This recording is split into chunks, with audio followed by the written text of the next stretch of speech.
안녕하세요. 말씀 한 줌. 오늘은 사사기 6장 1절에서 10절 말씀을 함께 살펴보도록 하겠습니다. 제가 먼저 본문을 읽을게요. 이스라엘 자손이 또 여호와의 목전에 악을 행하였으므로 여호와께서 7년 동안 그들을 미디안의 손에 넘겨주시니 미디안의 손이 이스라엘을 이긴지라. 이스라엘 자손이 미디안으로 말미암아 산에서 웅덩이와 굴과 산성을 자기들을 위하여 만들었으며 이스라엘이 파종한 때면 미디안과 아말렉과 동방 사람들이 치러 올라와서 진을 치고 가사에 이르도록 토지 소산을 멸하여 이스라엘 가운데에 먹을 것을 남겨두지 아니하며 양이나 소나 나귀도 남기지 아니하니 이는 그들이 그들의 짐승과 장막을 가지고 올라와 메뚜기 떼같이 많이 들어오니 그 사람과 낙타가 무수함이라. 그들이 그 땅에 들어와 멸하려 하니 이스라엘이 미디안으로 말미암아 궁핍함이 심한지라. 이에 이스라엘 자손이 여호와께 부르짖었더라.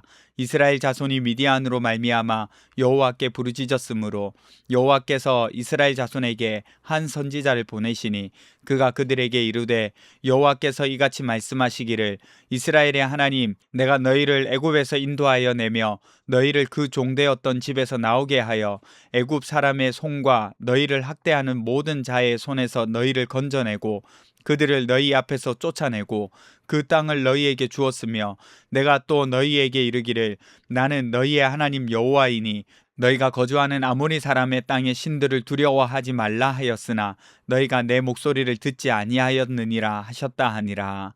아멘. 사사기 6장은 이제 새로운 이야기가 시작됩니다. 기드온의 이야기이죠. 익숙한 문장으로 오늘 본문이 시작되고 있어요. 이스라엘 자손이 또 여호와의 목전에 악을 행하였으므로 이렇게 기록하죠. 하나님 앞에서 죄를 짓는 이스라엘의 모습입니다.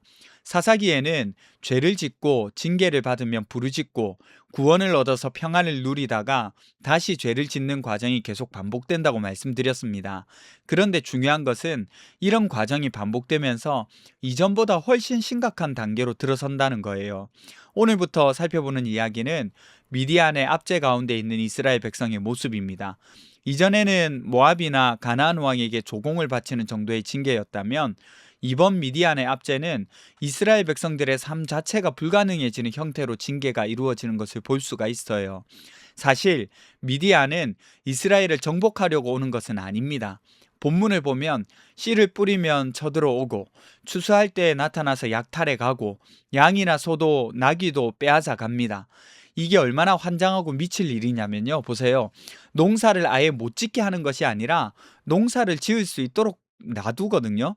그런데 실컷 농사에서 얻을 열매들, 수확물들을 먹을 기회는 주지 않는 거예요.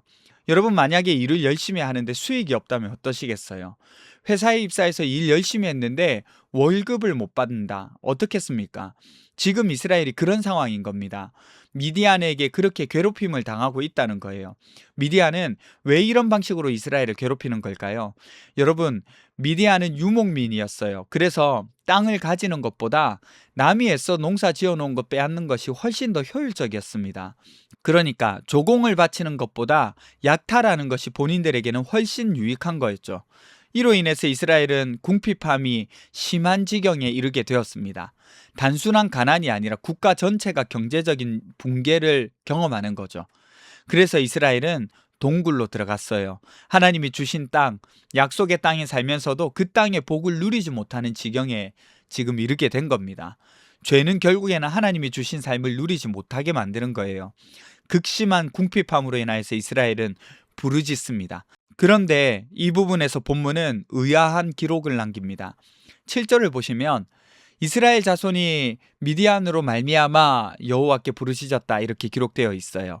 그냥 읽으면 큰 문제가 없어 보이지만 사실 이스라엘 백성들의 태도를 지적하고 있는 거예요. 이스라엘이 하나님께 부르짖은 것은 자신들의 잘못을 뉘우치고 회개하면서 하나님을 찾은 것이 아니라 고통 때문에 부르짖은 거라는 거예요. 다른 본문을 보면 하나님께 부르짖었다라고 기록하고 있습니다. 그런데 유독 이 본문에서는 미디안으로 말미암아라는 말을 추가시켜 놓고 있어요. 심지어 다른 본문은 자신들이 하나님을 버리고 바알을 섬겨서 범죄했다 이런 회개의 내용까지 기록하고 있거든요. 그러니까 지금 이 당시에 이스라엘은 자신들의 죄를 깨닫지 못한 채 고통 가운데 하나님께 부르짖고 있다는 겁니다. 더 눈여겨볼 것은 하나님의 반응이죠. 하나님이 이스라엘을 구원할 사사를 보내지 않으시고 선지자를 보내십니다. 하나님이 왜 사사를 보내지 않고 선지자를 보냈을까요? 하나님의 의도가 뭐냐면 왜 이런 일이 생겼는지 생각해 보라는 거예요. 선지자가 하는 설교는 첫 번째는 나는 너희를 애굽에서 구해냈다. 두 번째, 나는 너희를 계속 보호했다. 셋째, 아모리 사람의 신들을 두려워하지 말라고 명령했다. 이거였습니다. 그런데 이스라엘은 어떻게 했나요? 너희가 내 목소리를 듣지 않았다는 거예요. 그러니까 오늘 이 지경이 된 원인은 미디안이 아니라 순종하지 않은 이스라엘 자신이 문제였다는 겁니다. 그러니까 고통보다 더 큰 문제는 바로 죄라는 거예요. 그래서 하나님은 이스라엘의 마음을 돌이키도록 하시는 겁니다. 이제 말씀을 적용해 볼까요? 여러분, 어느 날 창밖을 보니까 너무 뿌연 거예요. 그래서 창문을 닦았습니다. 그런데 살짝 선명해진 것 같았지만 여전히 좀 뿌옇더라고요. 알고 보니까 문제는 안경에 얼룩이 있었다는 겁니다. 외부 창문을 닦아서 바꾸려고 했지만 정작 닦아야 할 것은 내 안경이었죠.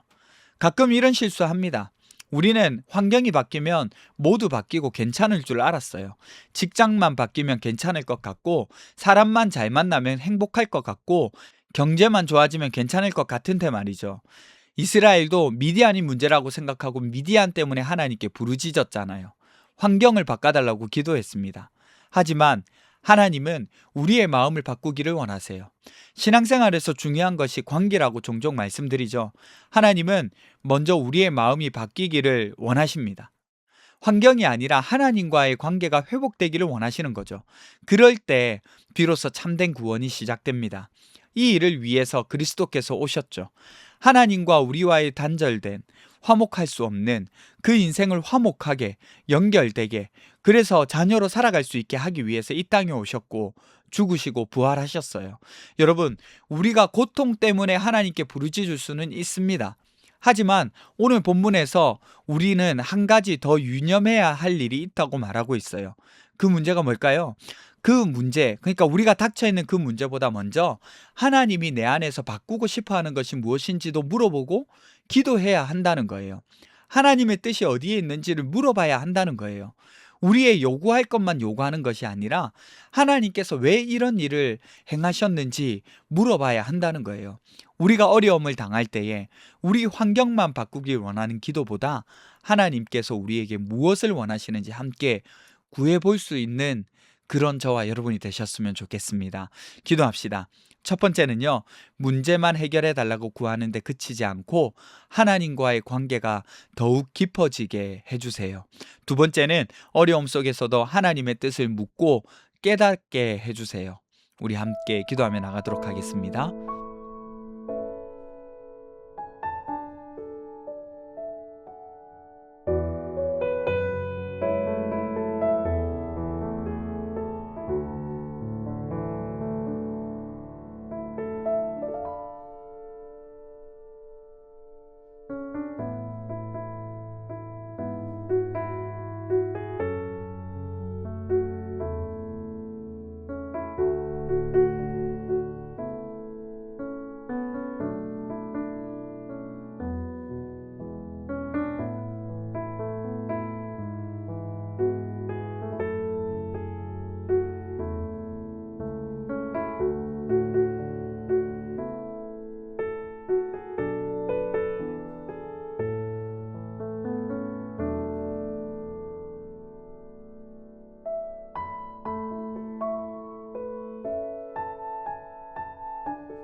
하나님, 바뀌었으면 좋을 것 같은 우리의 환경들이 참 많습니다. 그런데 그 문제만 해결해 달라고 구하는 데에서 멈추지 않고 하나님과의 관계가 더욱더 깊어지고 그 어려운 가운데 하나님께서 무엇을 원하시는지 물어볼 수 있는 저희들 될 수 있도록 도와주십시오. 오늘도 하나님께서 지키시고 인도해 주실 줄 믿습니다. 감사드리며 거룩하신 예수님 이름으로 기도드립니다. 아멘. 여러분, 오늘 하루도 하나님과 동행하는 하루 되시길 간절히 바랍니다.